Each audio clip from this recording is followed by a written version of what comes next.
ታሪካችን የሚጀምረው በህንድ ሀገር ድንበር አካባቢ የሚገኙ ጎሳዎችን እያሳየን ነው። ከነዚህም ጎሳዎች መሃል ጁጁ የሚባል ህፃን ከእናቱ ጋር ወንዝ ዳር እንጨት እየፈለጡ ባለበት ሰዓት ላይ አንድ ራሱን የሳተ ሰው በወንዙ እየተንሳፈፈ ይመጣል። ጁጁም እናቱን በመጥራት ሰውየውን አሳይቷት ከእናቱ ጋር በመሆን በፈረሳቸው ጭኖት ወደ መንደራቸው ይዘውት ይሄዳሉ። ሰውየውን በጣም ብዙ ደም እየፈሰሰው ስለነበረ የጎሳቸው ሐኪም ጋር ወስዶት አፋጣኝ ሕክምና ይደረግለታል። ማታም ላይ ጎሳዎቹ ጣዖት ለሆነው አምላካቸው እየዘፈኑና እየጨፈሩ ባለበት ሰዓት ላይ ከየት መጣ ሳይባል የማይታወቁ የታጠቁ ኃይሎች ጎሳዎቹ ላይ ከባድ የሆነ ጥቃት ያደርሱባቸዋል። የታጠቁት ኃይሎችም ሕፃን አዛውንት ሳይሉ የሚያገኙትን ሰዎችን በመግደልና ቤቶቻቸውን ማቃጠል ይጀምራሉ። የጎሳው መሪም ፈጣሪያቸውን የምር ፈጣሪ ከሆነ መንደራቸውን ከዚህ መከራና ስቃይ እንዲያወጣላቸውና ተራ ጣዖት ብቻ እንዳልሆነ እንዲያረጋግጥላቸው ይጠይቁታል። በዚህም ሰዓት ላይ ቅድም ቆስሎ የነበረው ሰው ራሱን ከሳተበት ይነሳል። ጁጁና እናቱም ላይም አንደኛው የታጠቀ ጥቃት ላይ ደርስባቸው ገጀራውን በሚሰነዝርበት ሰዓት ላይ ከርቀት የተወረወረ ጦር ሆዱ ላይ ተሰክቶ ይገለዋል። ጎሳዎቹም ቀና ብለው ሲመለከቱ በፈጣሪያቸው የተላከ መልአክ እስከሚመስላቸው ድረስ በመገረም ቁስለኛውን ሰው ይመለከቱታል። ቁስለኛውም ሰው እስከነፋሻው ካለበት ተራራማ ስፍራ ዘሎ በመውረድ የታጠቁትን ኃይሎችን መቅጠም ይጀምራል። የሰውም ለብቻው በመሆን የጠላቶቹን ምት በማክሸፍና ስልታዊ በሆኑት ምቶቹ አንድ በአንድ ጠላቶቹን ማጥፋት ይጀምራል። በፍልሚያው መሃል አንደኛው ጠላት እጁንና ፊቱን እሳት በነካው እንጨት ሲመታው ፋሻው በእሳት ተቃጥሎ እጁ ላይ ተነቅሶት የነበረውን የልዩ ኃይል ቡድን ምልክትንና መልኩን እንድናየው ያደርገናል። ቁስለኛውም ሰው አካባቢው ላይ በነበሩ ልክ እንደ ዶማና ጦርን በመጠቀም ያለምንም ርህራሄ የተቀሩትን ጠላቶቹን አጥፍቶ ፍልሚያው በእሱ አሸናፊነት ይጠናቀቃል።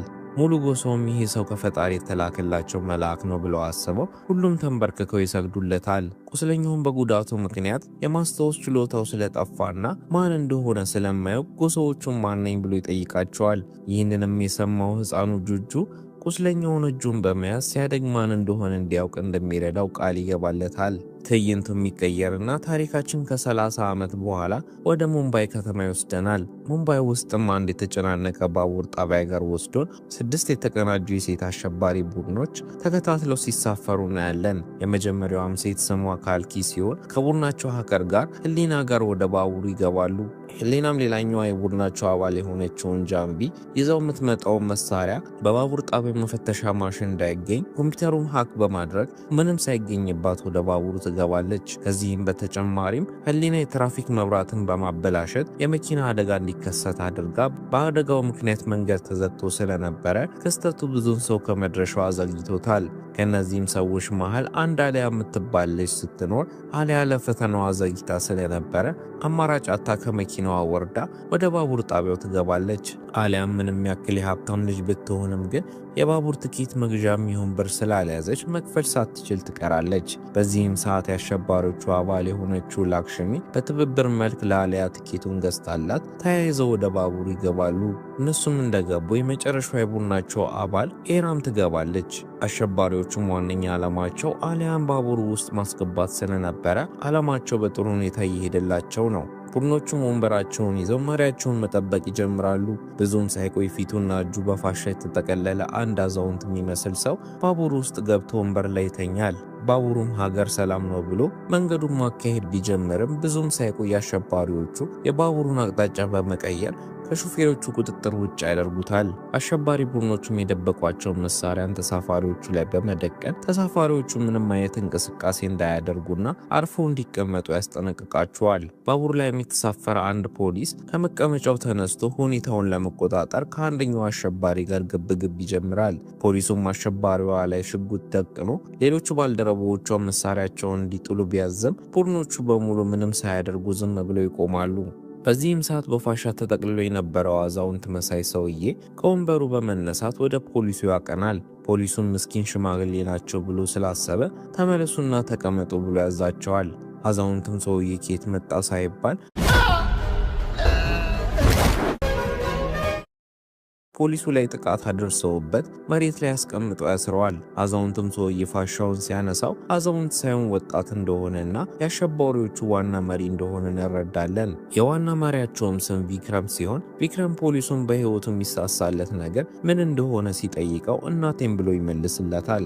ቪክረምም ቀጥሎ የእናቱ ዕድሜ ስንት እንደሆነ ከጠየቀው በኋላ ተሳፋሪዎቹ መሃል ከፖሊሱና ተንሚ ጋር ተቀራራቢ የሚሆኑትን ሴት ተሳፋሪዎችን እንዲቆሙ ያዛቸዋል። ሴቶቹም በቪክረም ትዕዛዝ መሰረት ከተነሱ በኋላ ባቡር ውስጥ የነበሩትን የሲሲቲቪ ካሜራዎችን በመጠቀም ባቡር ላይ እየተካሄደ ያለውን ድርጊት ወደ ባቡሩ ጣቢያ እንዲሰራጭ ያስደርጋል። ከዛም ቪክረም ከቆሙት ሰዎች መሃል ኒቃምስት የሆነችውን ሴት ለይቶ በጥይት መጥቶ ይገላታል።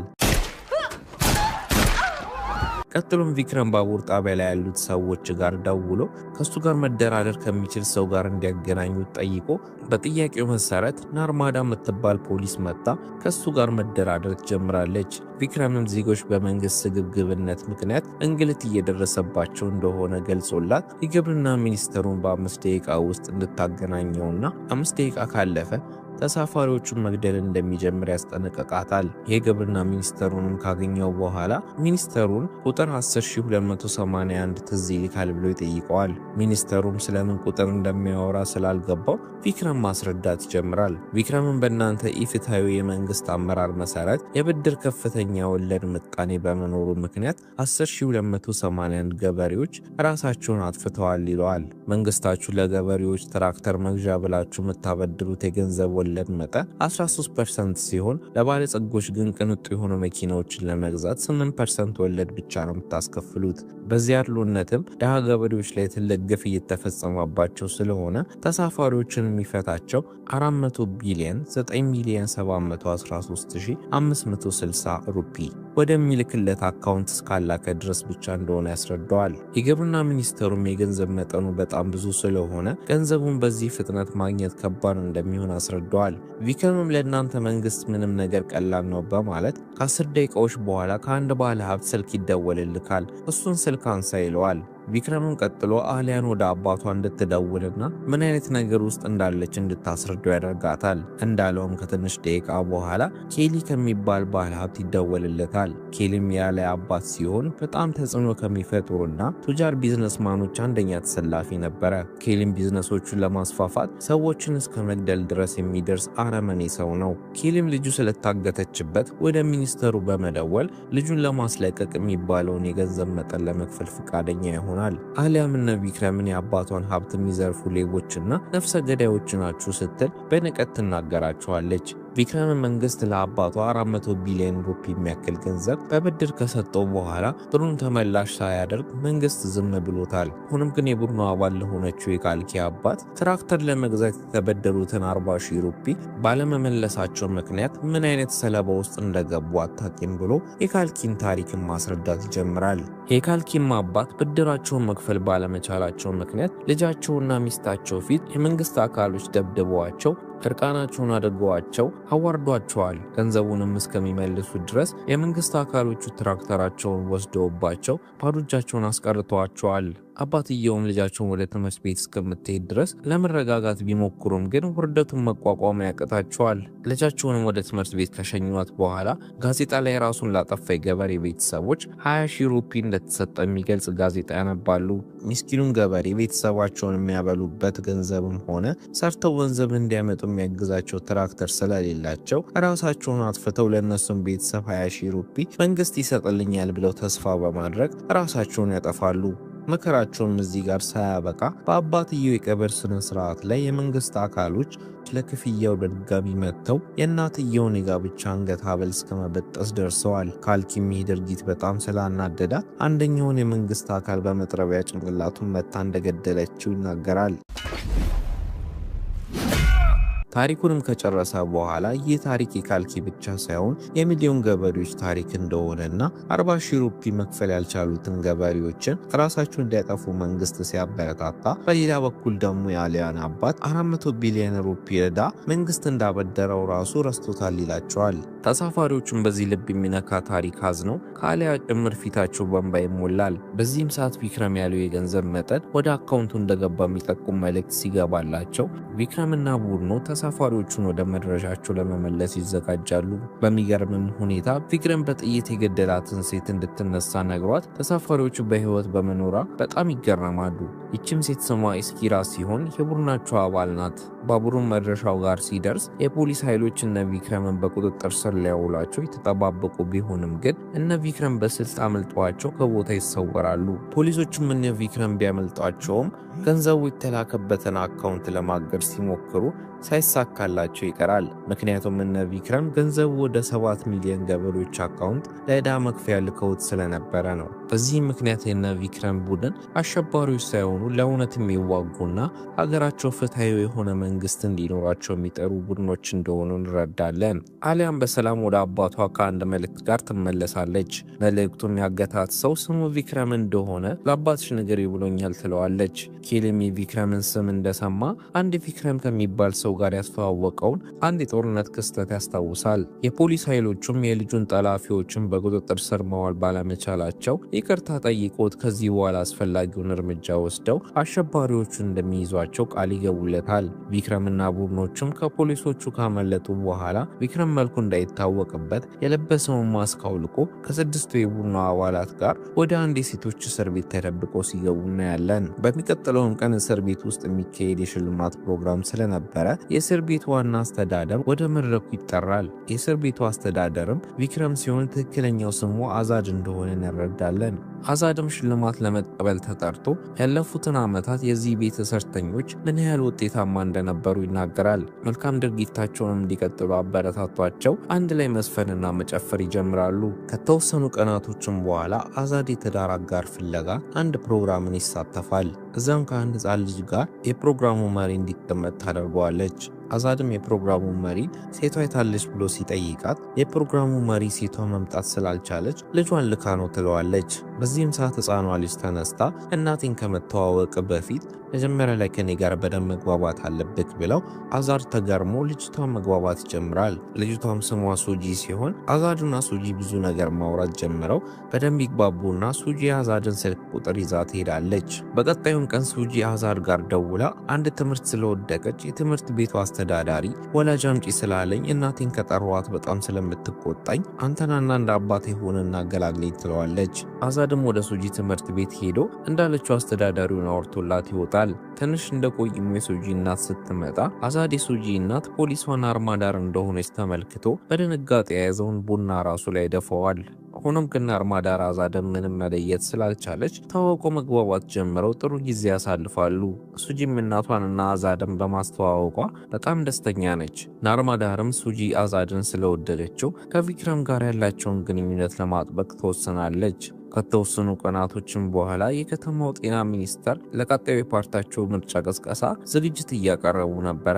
አሁን ያለውን ፓርቲያቸው የመንግስት ሆስፒታሎችን እንደጠገነና አሁን ላይ ሁሉንም አይነት ቀዶ ጥገና ለማድረግ የሚያስችሉ መሳሪያዎችንና ባለሙያዎችን መንግስት ሆስፒታሎች ላይ መደበናል የሚሉ ብዙ ውሸቶችን በማኒፌስቶ ንግግራቸው ላይ ይናገራሉ። ከታዳሚዎቹም ውስጥ አንደኛው በጥይት ቢመታቸው እንኳን የግል ሆስፒታል መጠቀም እንደማይኖርባቸውና የመንግስት ሆስፒታሎቻቸው የሚያስፈልጉ የሕክምና መሳሪያዎች ስለተሟላላቸው ወደዛ እንደሚያመሩ በመናገር ደጋግሞ አንድ ሰው ተኩሶ ይምታኝ እያሉ ታዳሚውን ያደፋፍራሉ። በዛን ጊዜም አዛድ የቪክረም ማንነቱን በመላበስ ከቡድኖቹ ጋር ስራውን ጀምሮ የቪክረም አባል በስናይፐሯ ሚኒስትሩን ደረታቸው ላይ ትመታቸዋለች። ሚኒስትሩንም አፋፍሰው ወደ አንድ የግል ሆስፒታል ለማድረስ ቢሞክሩም ግን ሆስፒታል እንደደረሱ አምቡላንስ ውስጥ እንደሌሉ ይረዳሉ። ቪክረምና ቡድኖች አምቡላንሱን አምታተው ሚኒስትሩ ያሉበትን አምቡላንስ ወደ መንግስት ሆስፒታል ወስደው የቀጥታ ስርጭት ማካሄድ ይጀምራሉ። ቪክረምም እዚህ የመንግስት ሆስፒታል ውስጥ ከ3 ዓመት በፊት የተደበቀውን እውነት እንዲናገሩ ወይም የጤና ሚኒስትሩን የቀብር ስነስርዓት እንዲጀምሩ የሚጠይቅ ቪዲዮ በመስመር ላይ ማሰራጨት ይጀምራል።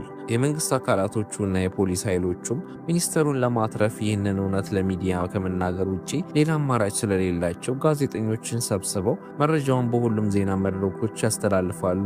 መግለጫውም ላይ ከ3 ዓመት በፊት በጠቅላላው 57 ህጻናቶች በፖለቲከኞች ስግብግብነት ምክንያት የመንግስት ሆስፒታል ውስጥ ለህፃናቱ ህይወት ማትረፊያ የሚሆን ኦክሲጅን ሳያበረክቱ በመቅረታቸው ህፃናቱ መሞታቸውን ይገልጻሉ።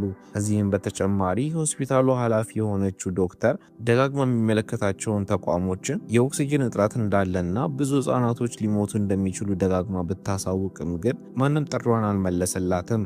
የጤና ሚኒስቴሩና የሆስፒታሉ አቅርቦት ኃላፊነት የነበራቸው ከፍተኛ አመራሮች ለኦክሲጅኑ በቂ የሆነ ገንዘብ እስካልተከፈላቸው ድረስ ኦክሲጅኑን ለማቅረብ ፈቃደኛ አልነበሩም።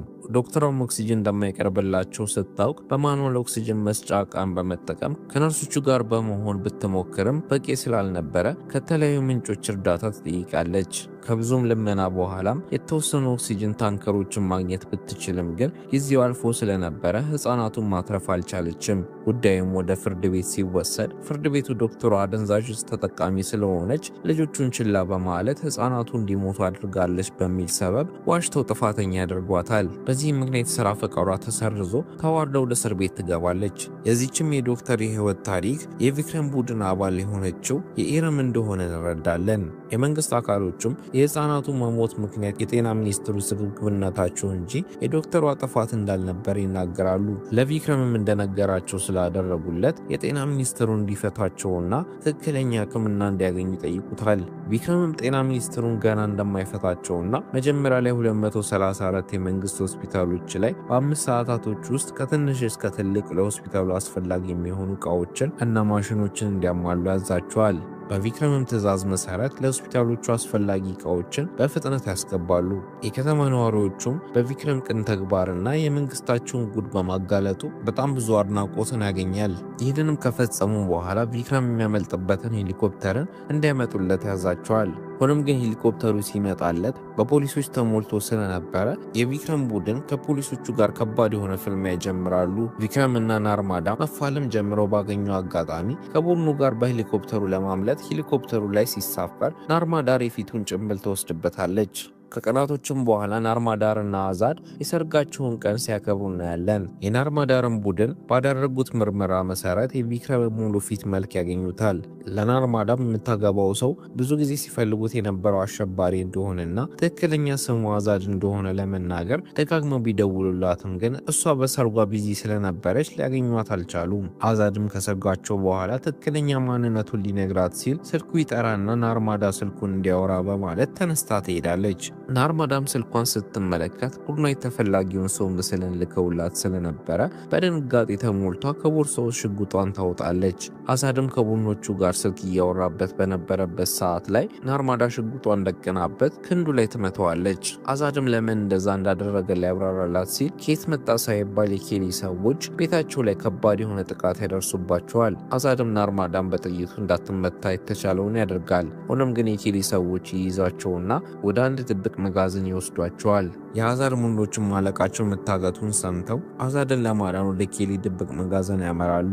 እዛም የኬሊ ወንድም ጉዱ ናርማዳ በድብቅ እስካሁን ከአዛድ ጋር ተቆራኝታ ስትሰራ እንደነበረ ስለመሰለው በጣም ተናዶ ደረቷ ላይ ተኩሶ ይመታታል። እንደወደቀችም ተኩሶ ሊገላት ሲል አንድ የማይታወቅ ሰው በመጥረቢያ ጉዱ ከመተኮሱ በፊት መቶት መሳሪያውን ያስጥለዋል።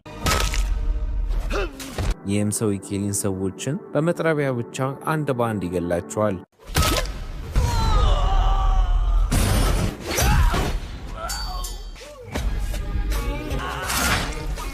መልኩም ቁርጥ አዛድን ስለሚመስል ሰውን ሁሉ ግራ አጋብቶት ነበረ። የኬሊን ሰዎችንም ከገደላቸው በኋላ አዛድን አዝሎት ከቦታው ይሰወራል። ኬሊም ለስብሰባ ከሀገር ውጭ ሄዶ ስለነበረ የስብሰባውን ታዳሚዎችን እናንተን የመሰሉ ቢሊዮነሮች ልማችሁ እንዳታሳኩ የሀገራችሁ መንግስት እንቅፋት ሆኖባቸው ሁሉንም ፋብሪካዎቻችሁን በካይ ጋዝ ይለቃል በማለት ስለዘጉባችሁ ከኔ ጋር በመተባበር ይህን ፋብሪካችሁን ህንድ ከተማ ውስጥ ያለምንም ችግር መክፈት ትችላላችሁ ይላቸዋል። አንደኛውም ታዳሚም የእናንተ ሀገር መንግስት ይህን ነገር ለማድረግ እንዴት ይፈቅዳል ብሎ ይጠይቀዋል። ኬሊም ቀጣይ ከ2 ወር በኋላ የሚመጣውን ምርጫ እኛ የምንፈልገውን መንግስት መርጠን እንደፈለግን መስራት እንችላለን ይላቸዋል። እኛ የምንፈልገው መንግስትን ብዙ ምርጫ ኖሮት እንዲያሸንፍ ለብዙ ሰዎች ገንዘብ መስጠት ስላለብን እኔ ለእሱ ገንዘብ 20% ሸፍናለሁ፣ እናንተ ደግሞ 80% ላይ ኢንቨስት አድርጉ ይላቸዋል። በዚህም መሃል አንደኛው ባለ ሀብትና የማፋያ መሪ 80% ሙሉን እኔ ኢንቨስት አድርጋለሁ ይለዋል። ሆኖም ግን የገንዘብ የማፊያ ገንዘብ ስለሆነ በጣም መጠንቀቅ እንዳለበትና አለበለዚያ ማፊያው ቆራርጦት ለውሻ እንደሚሰጡት በመናገር ያስፈራረዋል። ይህንንም እያወሩ ሳለ የኬሊ ጸሐፊ መታ ስልኩን ሰጥተው ወንድሙ እንደሞተ ይረዳና ወደ ህንድ ሀገር ይመለሳል። ኬሊም በወንድሙ ሞት በጣም ተናዶ ለበቀል ቆርጦ ይነሳል። እነ ናርማዳም የአዛድን መገኛ ለማወቅና ስለ ቡድኑ አባሎች ሙሉ ማንነት ማወቅ ስላለባቸው ናርማዳ የአዛድ ተባባሪ ናት ተብላ እንድትታሰር በማድረግ ከሴቶቹ መረጃ ለመውሰድ ወደ እስር ቤት ትገባለች። ወደ እስር ቤትም ከገባች በኋላ ሴቶቹን አዛድን እንዳያምኑትና እንዴት እሷንና ልጇን እንደተጠቀመባቸው ማስረዳት ትጀምራለች። ላክሽሚ መጀመሪያ የአዛድን ማንነት በደንብ ለመረዳት መጀመሪያ ቪክረምና አሪሽወሪያ ማን እንደሆኑ መረዳት አለብሽ ብላ ታሪካቸውን መናገር ትጀምራለች። ታሪካችንም ወደ ኋላ ብዙ ዓመታት መልሶን ቪክረምንና ሚስቱን አሪሽወሪያን እናያለን። ቪክረምን በጣም ጠንካራ ታዋቂ ፖሊስ ሲሆን አንድ ቀን ለጦርነት ዘምቶ በሚያሳዝን ሁኔታ ጦርነት ላይ ሳሉ መሳሪያቸው መስራት አቁሞ ብዙ ወታደሮች ሞት ምክንያት ሆኗል። አንድ ወታደርና የበለጠ ሞት እንዳይከሰት በማለት ወደ ጠላቶቻቸው ፈንጂ ይዞ በመሄድ ጠላቶቻቸውን በመደምሰስ ሕይወቱን መስዋዕት አድርጓል። የተረፉትም ወታደሮች ከቪክረምም ጭምር የማዕረግ ሽልማት በአንድ ፕሮግራም ላይ ተበርክቶላቸው ቪክረም መድረክ ላይ ወጥቶ ለብዙ እልቂት ያዳረጋቸው መሳሪያዎቻቸው ስላልሰሩላቸው እንደሆነና የመሳሪያዎቹ አምራች ሆነው ኬል ላይ ምርመራ መደረግ እንዳለበት ይናገራል። የፖሊስ ኃላፊውም ስለ መሳሪያው እንዲያብራራ ኬልን ይጠራዋል። ኬል መሳሪያው አልሰራው እነ ቪክረም የመሳሪያውን መመሪያን ማንበብ ስላልቻሉና መመሪያው በእንግሊዝኛ ስለሆነ ስላልገባቸው ነው በማለት ይዋሻል። ቀጥሎ መሳሪያዎቹ እንዴት መጠቀም እንዳለባቸው ለማስተማር ሲሞክር ቪክረም ተናዶ ጦር ሜዳ ላይ የተፈጠረውን ክስተት ማሳየት ጀምሮ ኬሊ ላይ መሳሪያውን ደቅኖበት ሲተኩስበት እንደተጠበቀው መሳሪያው ሳይሰራ ይቀራል። በዚህም ምክንያት የፖሊስ ኃይሉ ከኬሊ ጋር ያላቸውን ውል ያቋርጣል። ማታም ላይ ቪክረም ሚስቱን በናፍቆት ያቅፍና ፍቅር ሊሰሩ ሲሉ በድንገት መብራት ይጠፋል። ቪክረምም እንደተፈጠረ ለማየት ሲወጣ ከኋላው ሰውነቱን የሚያደክም መርፌ አንድ ሰው ይወጋዋል። ሚስቱንም አይኑ እያየ ራሷን እስክትስት ድረስ ይደበድቡበታል። እሷም ራሷን ከሳተችበት ስትነቃ በፖሊሶች ተከባ ባሏ ህገወጥ ተግባር ላይ እንደተሳተፈና በጣም ተፈላጊ ወንጀለኛ ነው ብሏት ቤታቸው ውስጥ የነበረውን ገንዘቦችን በሙሉ ይወስዱባታል። ቀጥሎም በባሏ ህገወጥ ስራ ላይ ምንም ተሳትፎ እንደሌላት እንድታረጋግጥ አንድ ወረቀት ላይ ፈርም ይላታል። እሷ ግን ባሌ ወንጀለኛ አይደለም በማለት ፖሊሶቹን በሙሉ ትገላቸዋለች። ብዙም ሳይቆይ ግን በቁጥጥር ስር ውላ በስቅላት እንድትገደል ይፈረድባታል። እስር ቤትም ከገባች በኋላ ባልሽ ሊጠይቅሽ መጥቷል ተብላ በደስታ እየሮጠች ስታገኘው ብትሄድም ግን ቪክረም ሳይሆን ኬሊ እንደመጣ ስትመለከት በጣም ትበሳጫለች። ኬሊም ራሱን ካስተዋወቃት በኋላ ባሏን እንደገደለውና ከዚህ በኋላ እንደማታየው ይነግራታል። ለካስ ኬሊ ቪክረም ከፖሊስ ኃይሉ ጋር ውሉ እንዲያቋርጥ ስላስደረገውና ስላዋረደው ለበቀል ብሎ ከሄሊኮፕተሩ ላይ በጥይት መጥቶት እንደጣለውና እንደሞተ ይነግራታል። የሞት ፍርድም ስለተፈረደብሽ ቢያንስ ባልሽ እንደሞተ አውቀሽ ብትሞች ይሻልሻል ብሏት ይሄዳል። የምትሰቀልበትም ቀን ደርሶ የተዘጋጀች ሳለ ራሷን ስታ ስትወድቅ ዶክተሮቹ ምን ሆና እንደወደቀች ሲያጣሩ እርጉዝ እንደሆነች ይታወቃል። በህጉም መሰረት እርጉዝ ሴት የምትወልደው ልጅ 5 ዓመት እስኪሞላ ድረስ መገደል ስለሌለባት ልጇ 5 ዓመት እስከሚሞላ ድረስ የሞት ፍርዷ ይራዘማል። እስረኞቹ አሪሽወሪያን በጥሩ ሁኔታ ተንከባክበዋት ከ9 ወር በኋላ አንድ ወንድ ልጅ ትወልዳለች። ልጇንም አዛድ ብለው ጠርታ ከእስር ቤቱ ሴቶች ጋር ተንከባክበው ያሳድጉታል። ሆኖም ግን አዛድ 5 ዓመት ይሞላውና አሪሽወሪያ የሞት ፍርዷ የምትቀበልበት ቀን ይደርሳል። አዛድንም እስረኞቹ ልክ እንደ እናት ሆኖ ስላሳደጉ አንተም ስታድግ ጠባቂያቸው ሆነላቸው ብለው ፍርዷን ተቀብላ ትሞታለች። እስረኞቹም አዛድን ከእናቱ ሞት በኋላ እንደ እናቱ ሆኖ ተንከባክበው አሳድገውት እናቱ እንደመከረችውም ካደገ በኋላ በተራው እስረኞቹ ጠባቂ ይሆናል። ላክሽሚም ታሪኩን ከጨረሰች በኋላ በታሪኩ እስረኞቹና ናርማዳ ጭምር አዝነው ያለቅሳሉ። እነ ላክሽሚንም አዛድን ማግኘት እንደምትፈልግ ስትነግራቸው ላክሽሚ በቅርብ እንደምታገኘው ትነግራታለች። አዛድም ራሱን ከሳተበት ሲነቃ አባቱን አይቶት ይደሰታል። አጠገቡም የታሪካችን መጀመሪያ ላይ ባቡር ላይ ያየነውን ፖሊስ እንመለከተው ፖሊሱ ስለ ራሱ ማብራራት ይጀምራል። ፖሊሱም የታሪካችን መጀመሪያ ላይ ትንሽ ልጅ ሆኖ ያየነው ጁጁ እንደሆነና ሲያደግ የቪክረም ማንነት እንደሚያጣራ ቃል የገባለት ልጅ ነው። በሚመረመርበትም ሰዓት ላይ ቪክረም አንድ የፖሊስ ኃይል ውስጥ እንደነበረና እዚህ የፖሊስ ኃይል ውስጥ ያሉት አባሎች በሙሉ ልክ እንደ ቪክረም እጅ ላይ እንዳለው ተመሳሳይ ንቅሳት እንዳለባቸው ተረድቶ የቪክረምን ባልደረቦችን ማፈላለግ ይጀምራል። በስተመጨረሻም አባሎቹን አግኝተዋቸው ከቪክረም ጋር ያገናኛቸውና አንድ ላይ ሆኖ ቪክረምን ስለማንነቱ እንዲያውቅ እያደረጉት እንደሆነ ይነግረዋል። አዛድም ይህን ሲሰማ አባቱ ምን ያህል እንደናፈቀው ይነግረዋል። ቪክረምን ምንም ያክል ልጁ እንደሆነ ማስታወስ ባይችልም ግን የተቻለውን ነገር አድርጎ ለማስታወስ እንደሚሞክር ይነግረዋል።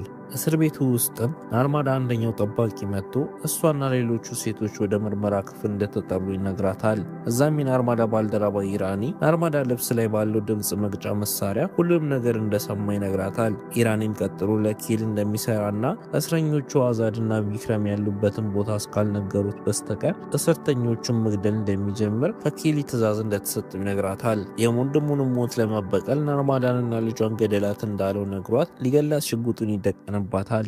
አዛድና ቪክረም ይህን ሁሉ ክስተት በድብቅ ካሜራዎች እየተመለከቱ ስለነበረ ተሰብስበው ይሄዳሉ።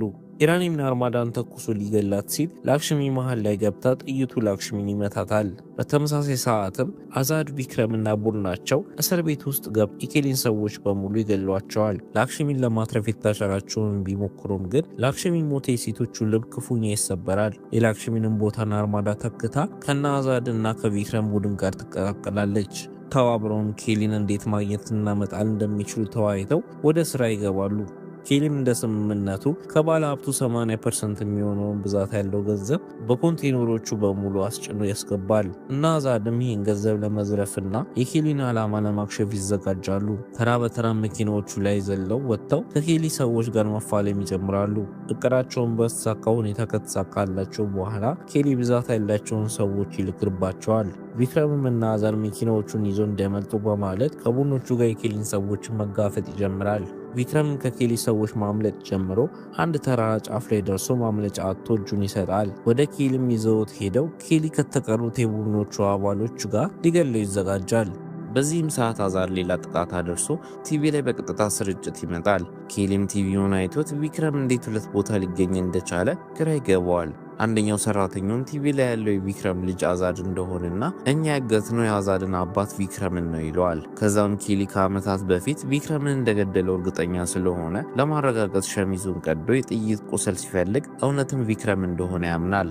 አዛድም ከፖሊሶቹ ጋር መደራጀት ጀምሮ ፖሊሶቹ በጉልበት አዛድ ያለበት ህንጻ ውስጥ ሰብረው ይገባሉ። ሆኖም ግን ፖሊሶቹ ዓላማቸው በሙሉ ከሽፎ አዛድና ቡድኖቹ ሁሉንም ፖሊሶች ገለዋቸው ትምህርት እንዲሆናቸው በማለት አንድ ፖሊስ ብቻ ይመልሱላቸዋል። ቀጥሎም አዛድ መንግስት ለዜጎች ጤንነት ጸር የሚሆኑ በካይ ፈሳሾችን የሚለቁ ፋብሪካዎችን ስራ እንዲያቆም እንዲያደርጉ ያዛቸዋል። ፖሊሶቹ የሚያዛቸውን ነገሮችን በቀላሉ ሊፈጽሙለት እንደማይችሉ ስለገባው አንድ ሳምሶናይት ይልክላቸዋል። ሳምሶናይቱም ውስጥ የመምረጫ ማሽን ሲሆን አዛድና ቡድኖቹ እነዚህ ማሽኖችን የጫኑ ሙሉ ኮንቴነር መኪናዎችን ዘርፈው ዜጎች መምረጥ እንዳይችሉ አድርገዋል። መንግስት እነዚህን ማሽኖችን በድጋሚ ለማምረት ብዙ ገንዘብና ጊዜ ስለሚፈጅ ያላቸው አማራጭ በአዛድ ትዕዛዝ መስማማት ብቻ ነበረ። ለዛ በአዛድ ትዕዛዝ መሰረት መንግስት መግለጫ ሰጥቶ በካይ ፈሳሽ የሚያመነጩ ፋብሪካዎችን በሙሉ ይዘጋሉ።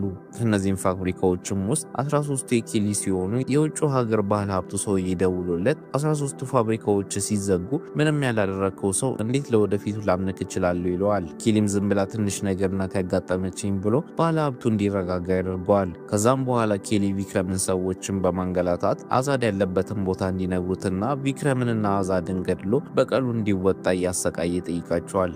አዛድም የመጨረሻውን ትዕዛዙን ለፖሊሶቹ ይነግራቸዋል። ጥያቄውም ቀጥታ ስርጭት ላይ ከከተማው ነዋሪዎቹ ጋር እንዲያገናኙት ጠይቋቸው ያገናኙታል። የቀጥታ ስርጭቱም ላይ እሱ የቪክረም ልጅ አዛድ እንደሆነና አባቱ ቪክረም እውነትን በመናገሩ ምክንያት ምን አይነት እንግልት እንደደረሰበትና እናቱ እንደተገደለችበት ይነግራቸዋል። አባቱ ቪክረምም ከሃዲና ወንጀለኛ ተብሎ ስሙ እንደጠፋና ለዓመታት የጠፋውን የአባቱን ስም ለማስተካከል እየሞከረ እንደነበረ ይናገራል። ከዛም የለበሰውን ማስክና አርቲፊሻል ጺም በማውለቅ ለመላው ህዝብ ማንነቱን ያሳያቸዋል። ትምህርት እንዲሆናቸውም ብሎ አንድ መንግስት ከመምረጣቸው በፊት የሚመርጡት ሰው ትክክለኛው ነገር እንደሚያደርግ እርግጠኛ ሆኖ እንዲመርጡና የሚመርጡት ሰው ትክክለኛው ምርጫቸው መሆኑን እንዲያረጋግጡ ይነግራቸዋል። የሚመርጡትም ሰው ለ5 ዓመት ስለሚገዛ የእነሱን 5 ዓመት የስቃይ ወይም የደስታና የልምላሜ ዓመታቶች እንዲሆኑ ማድረግ የሚችሉት እነሱ ስለሆኑ ምርጫቸውን በደንብ እንዲያስቡበት ያስጠነቅቃቸዋል። በመጨረሻም ቃል በገባላቸው መሰረት ድምጽ የመስጫ መሳሪያዎቹን ሊመልስላቸው ሲል ኬሊ ቪክረምንና ቡድኖቹን ይዞ ይመጣል። ኬሊም ሴቶቹን በሙሉ መሳሪያቸውን እንዲጥሉ ያስደረጋቸውና አዛድን በአሰቃቂ ሁኔታ መደብደብ ይጀምራል። ቪክረምንም ማስበርክኮ ሊገለው ሲል የራሱ ምርት መሳሪያ ስለሆነ ሽጉጡ ሳይሰራለት ይቀራል። ደጋግሞ መሳሪያውን ሲሞክረው ምንም ሳይሰራለት ይቀራል። በዚህም ሰዓት ኬሊ መሳሪያውን ሲሞክረው የሚያሰማውን ድምጽ ቪክረም ሲሰማ ጦር ሜዳ ላይ ምን ተፈጥሮ እንደነበረ አስታውሶ በንዴት ይሞላል። ኬሊም በሽጉጡ ተስፋ ቆርጦ በሰንሰለት አዛድን ሊገለው ሲል ቪክረም ከተንበረከከበት ተነስቶ ሰንሰለቱን ያስጥለዋል። ቀጥሎም ቪክረም ሙሉ በሙሉ የማስታወስ ችሎታው ተመልሶ በንዴትና በእልህ ተሞልቶ የኬሊን ሰዎችን አንድም ሳያስቀር ሙሉ ቦኑን ያጠፋዋል። በመጨረሻም አዛድና ቪክረም ኬሊን ይዘውት አሪሾራ ወደተገደለችበት ክፍል ይዘውት ይሄዳሉ። እዛም አሪሾራ እንደሞተችው ሰቅለው ሊገሉት ስለሆነ ኬሊ በተቻለው አቅም ለነፍሱ መለመንና በብር መደራደር ይጀምራል። እነ ቪክረም ምንም ሳያዳምጡት አውርቶ ሳይጨርስ ሰቅለው ሲገሉት እያየን ታሪካችን ያልቃል።